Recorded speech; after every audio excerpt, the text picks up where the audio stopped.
नमस्कार बच्चों, मैं पायल शर्मा। आज हम पढ़ेंगे पाठ 7 मेहमान की वापसी, जिसकी लेखिका हैं मालती जोशी। मालती जोशी जी का जन्म 4 जून सन 1934 को हुआ। मालती जी जोशी बहुत ही प्रख्यात लेखिका हैं। इन्होंने बचपन से ही, अपने बाल्यकाल से ही कविताएं, कहानियां लिखना शुरू कर दिया था। जैसे जैसे वे बड़ी होती गई, इन पर उनकी पकड़ तेज होती गई। उन्होंने जीवन के हर पहलू को, हर छोटी से छोटी अनुभूति को अपनी कहानियों में उकेरने का प्रयत्न किया है, और यही सब अनुभूतियां इनकी कहानी में दिखाई देती हैं। प्रत्येक, इवन यहाँ तक कि जानवरों का सुख दुख भी उनकी कहानियों में हमें देखने को मिलता है। इसी कारण उनकी सारी कहानियां मैं से शुरू होती हैं। उन्हें लगता है ये सब मेरे साथ ही घटित हो रहा है। उन्होंने अपने जीवन में अपने जानकारों की और अपने लोगों की जो दायरे हैं वो बहुत ही विस्तृत बताए हैं, क्योंकि वो हर किसी से मन से जुड़ जाती हैं। बहुत अच्छी कवि रही हैं, बहुत अच्छी लेखिका हैं, व्यंग्यकार हैं, यहाँ तक कि उन्होंने गीत भी लिखे हैं।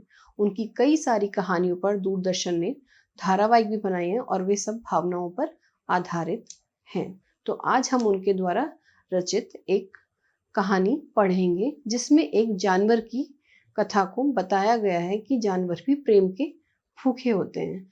हमें सभी से प्रेम से व्यवहार करना चाहिए, कभी भी उनको अपने से दूर नहीं समझना चाहिए। जानवरों में भी हमारे जैसी आत्मीयता होती है, हमारा अपनापन होता है। जितना हम उन्हें प्यार देंगे, वे निस्वार्थ भाव से हमें प्यार लौट आते हैं। इंसान फिर भी अपना स्वार्थ देखता है, परंतु जानवर ऐसा कभी भी नहीं करते। तो आइए हम पढ़ते हैं मेहमान की वापसी। प्रेम एक ऐसी अनुभूति है जिसकी स्वाभाविकता उसका अस्तित्व है। प्रेम जितना नेचुरल होगा, हमें उतना ही वापस मिलेगा और उतना ही आनंद प्रदान करेगा। जीव जंतु भी प्रेम के वशीभूत होकर हमसे इतना निकट हो जाते हैं कि उनके बिछड़ने पर हमें ऐसा प्रतीत होता है, यानी कि हमें ऐसा एहसास होता है कि हमसे हमारी कोई प्रिय वस्तु छीन कर ले जा रहा है। वे भी हमारे घर के सदस्य बन जाते हैं। प्रस्तुत पाठ में लेखिका ने एक लड़के और एक कुत्ते के माध्यम से उनके बीच इसी प्रगाढ़, यानी कि अथाह प्रेम को, जिसकी कोई था नहीं है, दर्शाया है। तो लेखिका लिखती हैं कि राहुल रोजाना, यानी प्रत्येक दिन की तरह सीटी बजाता हुआ घर में घुसा, परंतु दरवाजे पर ही उसकी सांसें जैसे अटक गई। अटक जाना यानी कि रुक जाना। बरामदे में बड़ा सा अल्सेशियन, यानी कि कुत्ते की एक प्रजाति अल्सेशियन बैठा था, जो उसे शेर की तरह लग रहा था। मम्मी, उसने दरवाजे के बाहर ही खड़े होकर जोर से आवाज दी। उसकी आवाज के साथ उसकी मम्मी बाहर आई। पीछे पीछे पापा और अंकल भी थे। साथ में जो थी वो शायद राय आंटी थी। अरे राहुल, इतना डरते नहीं बेटा, अंकल ने उसे पुचकारते हुए, अर्थात बहुत ही प्यार के साथ समझाने का भाव। यह काटता थोड़ी है। उन्होंने उसे विश्वास दिलाया कि राहुल, यह तुमको काटेगा नहीं। आओ, इससे तुम्हारी दोस्ती करा दें। Polly come dear, shake hands with Rahul. उन्होंने अपने कुत्ते को ट्रेन करा हुआ था कि किस प्रकार इंट्रोडक्शन किया जाता है, किसी से मिला जाता है। पॉली आज्ञाकारी बच्चे की तरह उठकर उनके पास आया। उसने अपना दाहिना पंजा उठाया। राहुल की डर के मारे जाने कितनी ही जान निकली जा रही थी, परंतु मेहमानों के सामने रौब बनाए रखने के लिए उसने अपना हाथ पॉली की तरफ बढ़ा दिया। बच्चों में ये भावना भी तो होती है कि किसी के सामने हमारी बेइज्जती नहीं होनी चाहिए। तो इसी प्रकार राहुल ने भी, अंदर से तो बहुत डर लग रहा था, परंतु शेखी पगारने के लिए उसने अपना हाथ दे दिया। हाँ, अब दोस्ती हो गई ना राहुल। अब पॉली महीने भर की छुट्टियों में तुम्हारे यहाँ रहेगा। इससे कट्टी मत करना। कट्टी यानी इससे बात करना बंद मत करना, राय आंटी ने पॉली के मुंह को चूमते हुए कहा। राहुल ने मन ही मन सोचा, मर गए। यह इतना बड़ा कुत्ता घर में रहेगा तो मेरा तो एक भी साथी पाँव नहीं रखेगा, क्योंकि हर इंसान जानवर प्रेमी नहीं होता। कुत्तों से बहुत डर लगता है। यही सोचा कि अब मेरे दोस्त कैसे खेलने आएंगे। तो सबसे पहला कारण तो यही बन गया कि राहुल को उसका आना अच्छा नहीं लगा। मैं भी जैसे जेल में बंद हो जाऊंगा, क्योंकि उसे लगा कि ये मुझे काटेगा, मुझे डराएगा, मेरे पीछे पड़ेगा। तो उसे लगा मैं भी जेल में बंद हो जाऊंगा और मुझे अंदर ही अंदर रहना पड़ेगा। और अब तो मैं मम्मी की आंख बचाकर भी जब तक बाहर नहीं निकल सकता। बच्चों में एक आदत होती है कि माता पिता के मना करने के बावजूद भी वो अपने दोस्तों से विवश होकर बाहर चले ही जाते हैं। खेल कूद में इतना उनका मन लगता है, इतना प्रिय होता है कि वो अपने बड़ों से आंख बचाकर बाहर चले ही जाते हैं। परंतु अब उनके घर एक कुत्ता आ गया था जो किसी की भी आहट पर भौंक कर हमें सचेत कर देता है। तो अब उसे लगा कि मेरा ये प्रयास भी विफल होगा, मैं अपनी माँ को बेवकूफ नहीं बना पाऊंगा और बाहर खेलने के लिए नहीं जा सकूंगा। यह राक्षस जो बैठा होगा बरामदे में, सारी छुट्टियों का मजा किरकिरा हो जाएगा। कुत्ते को ढेर सारा प्यार करके बहुत सारी हिदायतें यानी इंस्ट्रक्शंस देकर जब अंकल आंटी चले गए, तब राहुल को पता चला कि वह अकेला ही नाराज नहीं है, उसके मम्मी पापा भी उतने ही नाराज थे और उनकी मम्मी तो बहुत ज्यादा खुश नहीं थी। उन लोगों के जाने के बाद वह देर तक बड़बड़ाती रही। अच्छी मुसीबत गले पड़ गई। अब 1 महीना इस बला को कैसे पालेंगे, या अपना ही गुजारा मुश्किल से हो रहा है। हर कोई व्यक्ति जानवर प्रेमी नहीं होता, इसीलिए वो परेशान हो जाता है कि अब इसको कैसे रखेंगे, ये पूरे घर में घूमेगा, इसके बाल गिरेंगे, इसको सुबह शाम खाना कौन खिलाएगा, सफाई कौन करेगा। इसी तरह के भाव आते ही उसकी माताजी घबरा गई और बड़बड़ाने लगी। अरे भाई, वे लोग एक बोरी आटा भी तो रख कर गए हैं, उसके पिताजी ने कहा। उन लोगों की मजबूरी थी, नहीं तो वो खुद इसे 1 मिनट भी नहीं छोड़ते। क्योंकि जो व्यक्ति जानवरों से प्रेम करता है वो उसे अपने सदस्य की तरह मानता है और उन्हें वे बिल्कुल अपने बच्चों जैसे प्रतीत होते हैं, इसलिए वो कभी भी उनको नहीं छोड़ते।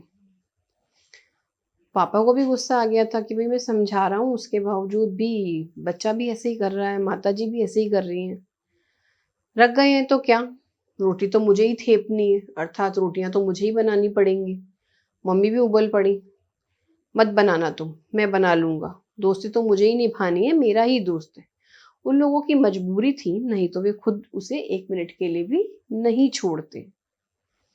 इस माहौल में और घर में बैठना राहुल को जरा भी अच्छा नहीं लगा। किसी भी बच्चे को अच्छा नहीं लगता जब उसके माता पिता झगड़ते हैं और घर का माहौल अच्छा नहीं लगता।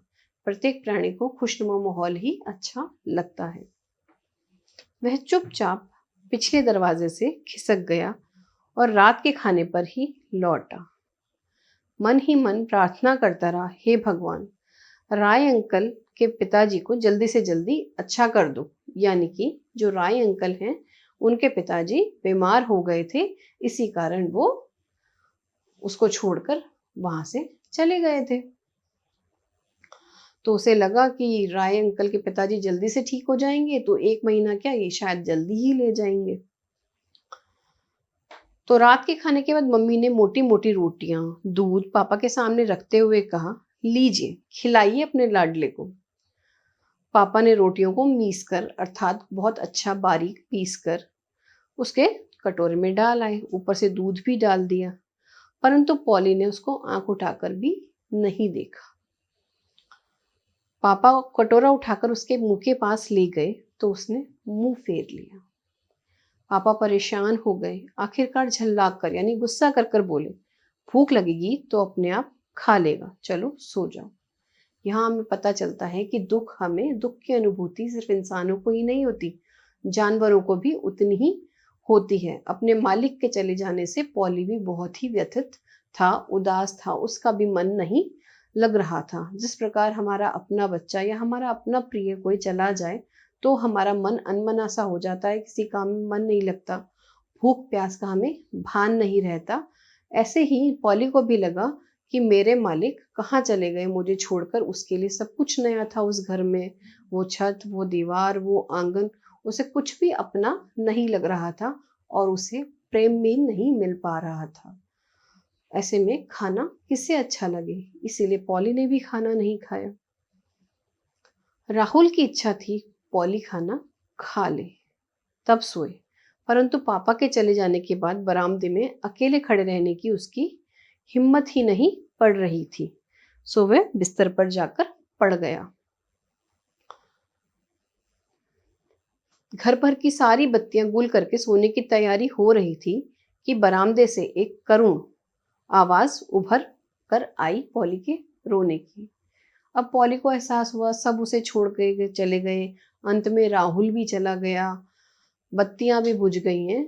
तो जानवर भी तो सभी समझते हैं कि हमारी दिनचर्या को कैसे इंसान सोता है, उठता है, समय क्या चल रहा है। बत्तियों के बुझने से उसे एहसास हुआ कि अब सब सोएंगे, मैंने खाना भी नहीं खाया, मुझे याद आ रही है। उसको किसी साथी की आवश्यकता अनुभव हो रही थी।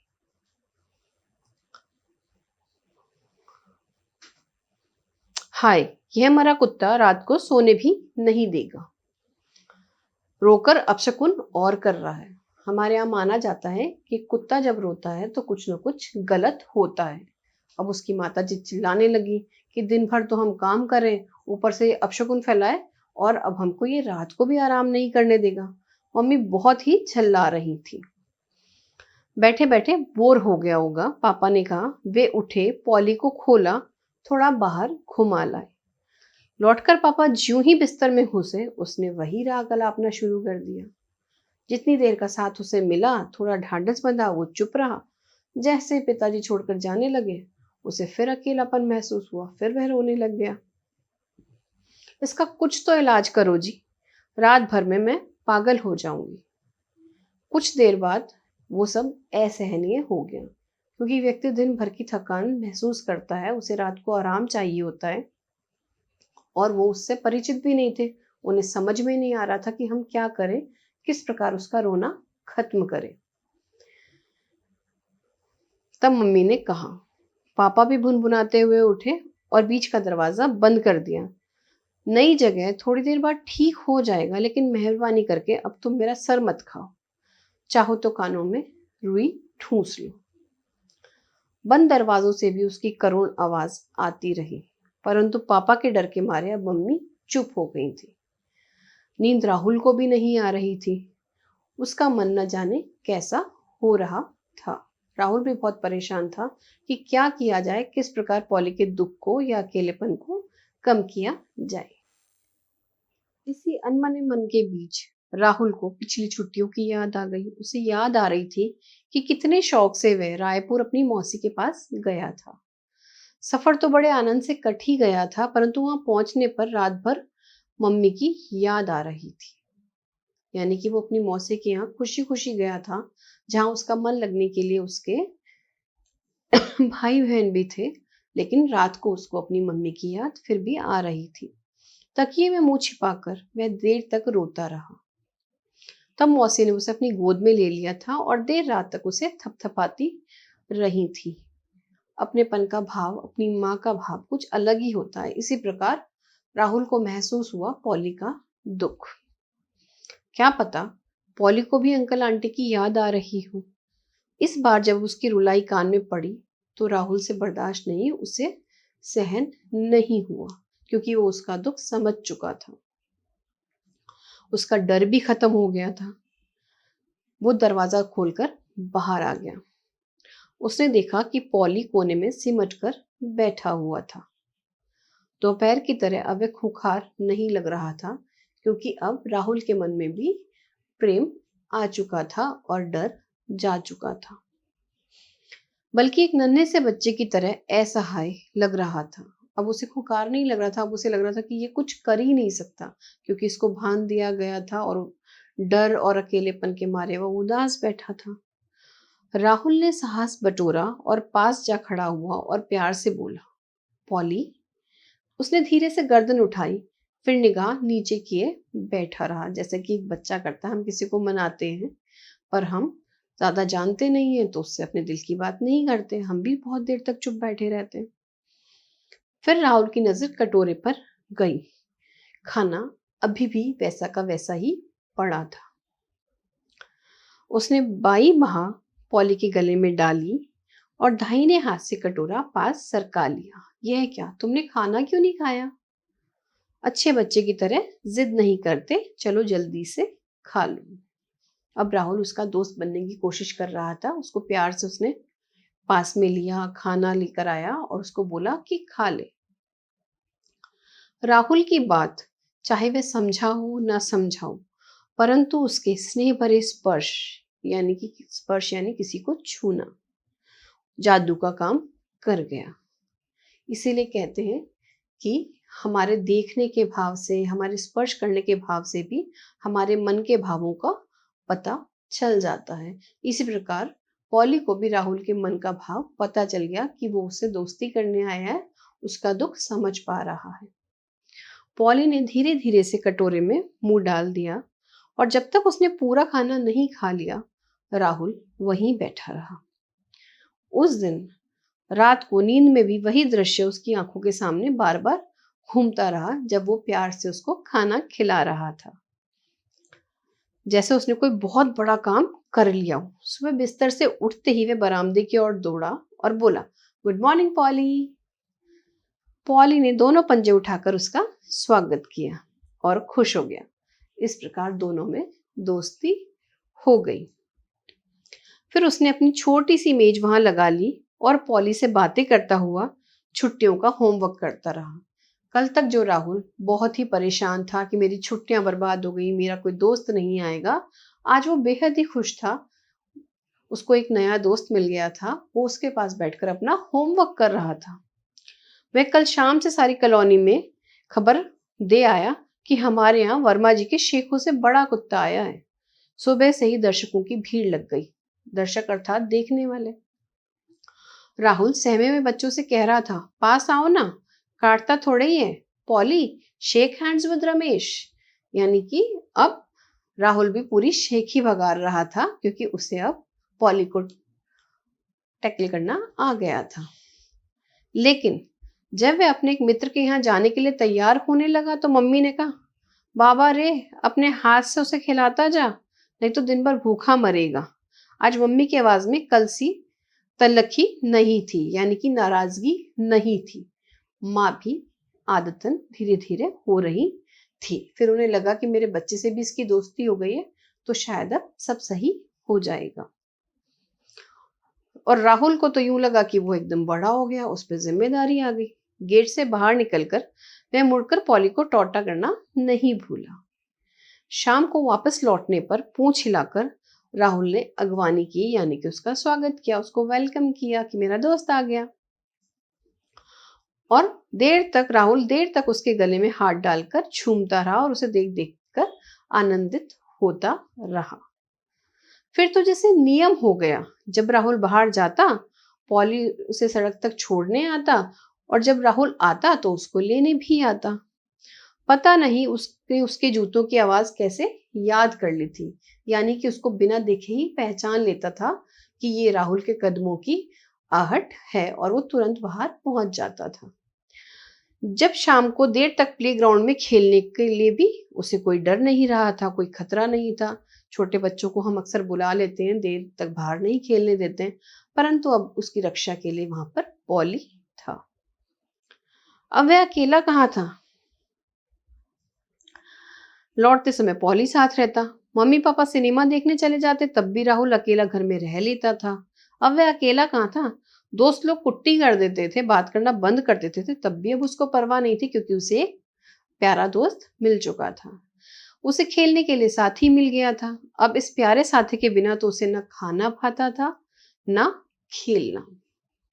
दोस्तों के यहाँ तो वो जैसे मजबूरी में ही जाता था। राय अंकल की चिट्ठी के जवाब में पापा ने लिख दिया था, पॉली की कोई फिक्र न करें, राहुल उसकी खूब देखभाल कर रहा है। बीच बीच में राय अंकल को भी चिंता हो रही थी कि पॉली कैसा है, तो वे समय समय पे चिट्ठी लिखकर उसका हाल जानते रहते थे। तब अंकल ने राहुल को एक पिक्चर पोस्ट कार्ड पर थैंक्स लिखकर भेजा था। खुशी और अभिमान से राहुल फूलकर कुप्पा हो गया था। प्रशंसा हर किसी को ही अच्छी लगती है और प्रोत्साहित करती है और अच्छे कार्य करने के लिए। इसलिए किसी के भी छोटे से कार्य के लिए हमें उसे प्रोत्साहित करना नहीं भूलना चाहिए। लेकिन उस दिन जब वह रोजाना की तरह बाहर से आया तो उसे लिवाने कोई नहीं आया। वह दूर दूर तक देखता रहा, फिर निराश होकर घर की ओर मुड़ा, जैसे उसका कुछ खो गया हो। उसके अंदर एक डर समा गया। वह सहमा सा हो गया कि मेरा दोस्त कहाँ गया। घर के अंदर गया, पॉली बरामदे में भी नहीं था। उसने सहमे मन से अपनी माँ से पूछा, मम्मी पॉली कहाँ है? उसने जोतू के फीते खोलते हुए पूछा। अंदर से तो वो भी समझ गया था, लेकिन फिर भी बनावटी तौर पर उसने माँ से पूछा कि पॉली कहाँ गया। माँ ने कहा, अपने घर। अपने घर? वह बुद्ध बना रह गया। उसे लगा, उसे सब कुछ समझ में नहीं आया, क्या करे। ज्यों का त्यों खड़ा रहा। वे लोग, माँ ने कहना आरंभ किया, वे लोग दोपहर में ही आकर उसे ले गए। मम्मी ने सूचना दी। उनकी आवाज भी कुछ नम हो गई थी। धीरे धीरे रहते हुए उसकी माता जी को भी उससे प्यार हो गया था। वो भी उसकी संवेदनाओं को समझने लग गई थी। और राहुल की तो जैसे भूख ही गायब हो गई। नाश्ते की प्लेट वैसे की वैसी सरका कर वह बाहर आया। बरामदे का वह कोना सूना सूना लग रहा था। वह अपने दोस्त को ढूंढ रहा था, जहां कल तक वह उसके साथ मस्ती करता था। उसकी सारी गृहस्थी वहां से उठ गई। जगह पहले की तरह साफ हो गई थी, परंतु कितनी उदास उदास लग रही थी, क्योंकि अब वहां जीवन नहीं रहा था। जीवन वही होता है जहां हम आनंद महसूस करते हैं, अपनों के साथ उठते हैं, बैठते हैं, खेलते हैं, तभी उस जगह का महत्व होता है। खाली जगह का कोई महत्व नहीं होता। आज उसका दोस्त वहां उसे नहीं मिला। राहुल भूल ही गया था कि पॉली उनके यहाँ सिर्फ मेहमान की तरह आया था।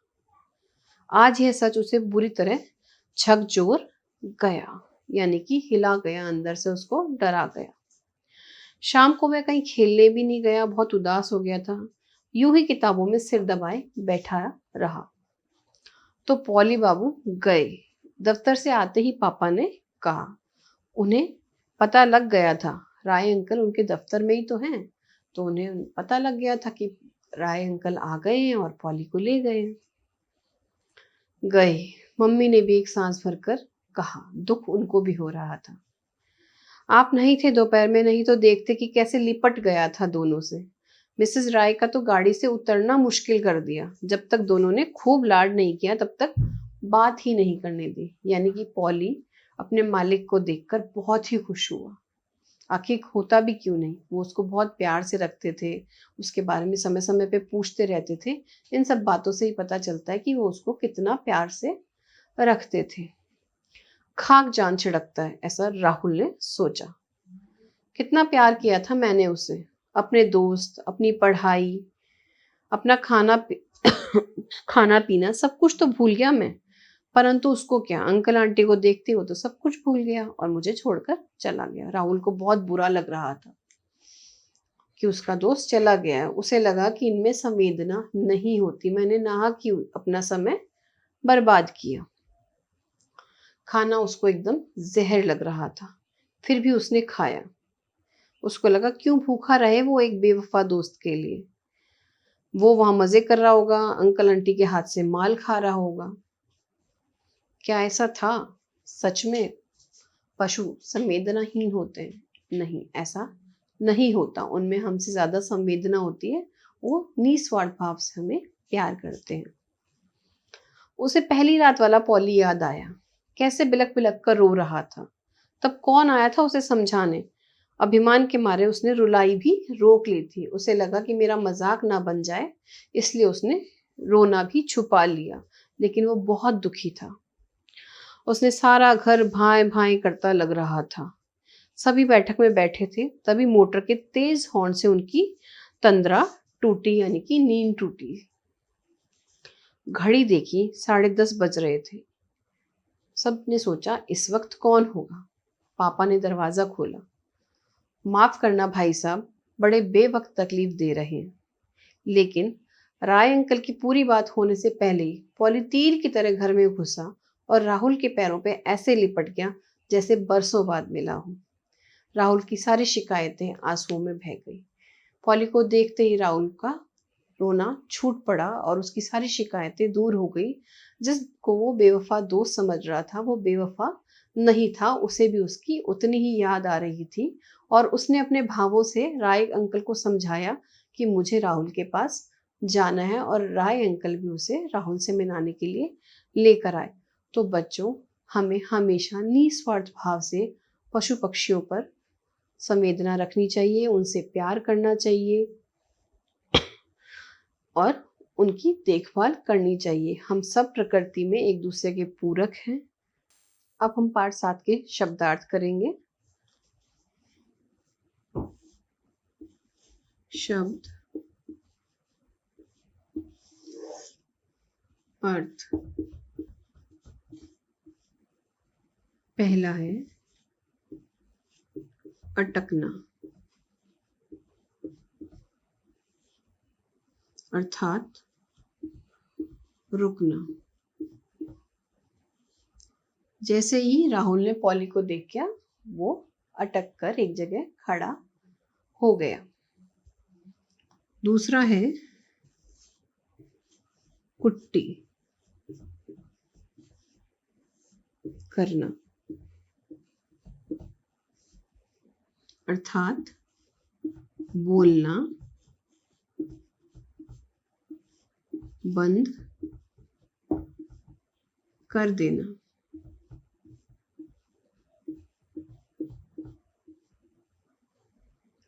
तीसरा हिदायत,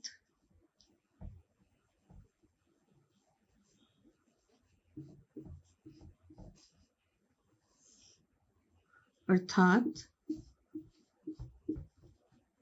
निर्देश।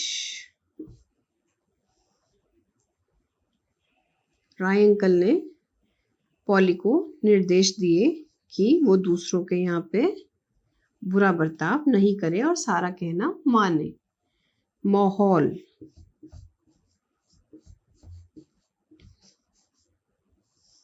अर्थात वातावरण।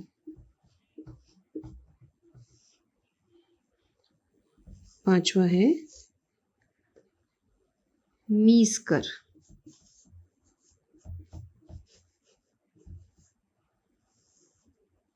अर्थात चूरा करके अच्छे से मसल के राहुल के पिता ने पॉली को रोटियां दी।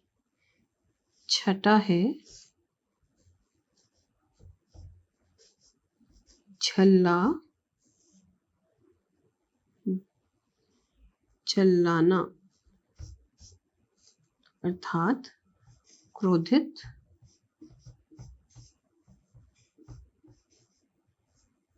होना। राहुल की माँ झल्ला रही थी क्योंकि उन्हें लग रहा था कि मैं पॉली को किस प्रकार पालूंगी। उन्हें ये सब करना अच्छा नहीं लग रहा था।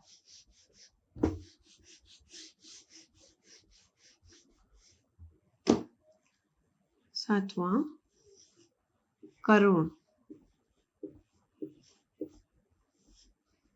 अर्थात दुख से भरे। रात को जब सब सो गए तो पॉली दुख से भर गया, उसकी करुण आवाज निकल गई कि मैं अकेला हूं। आठवां स्पर्श, छूना। राहुल के प्यार भरे स्पर्श से पॉली पर जादू हो गया और उसने खाना खा लिया। नवा सहमना,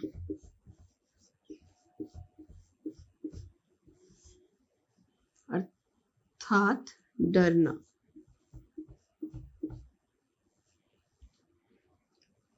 10वां तल्लखी,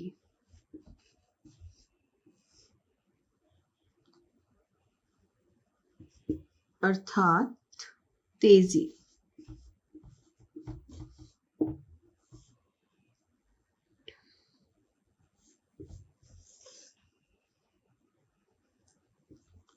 अगवानी, किसी को वेलकम करना।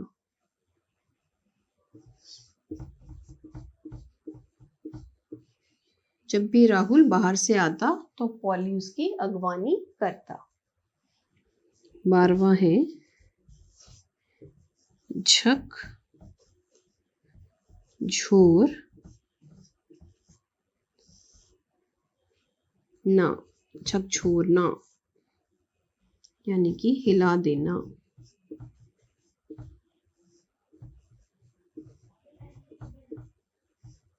जब हमें लगता है कि हमारी कोई प्रिय वस्तु हमसे दूर चली गई है या छिन गई है तो वह परिस्थिति हमें हिलाकर रख देती है, झकझोर कर रख देती है। और लास्ट है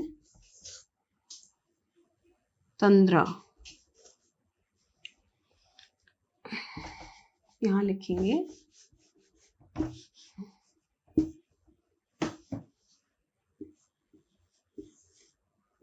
तंद्रा अर्थात नींद।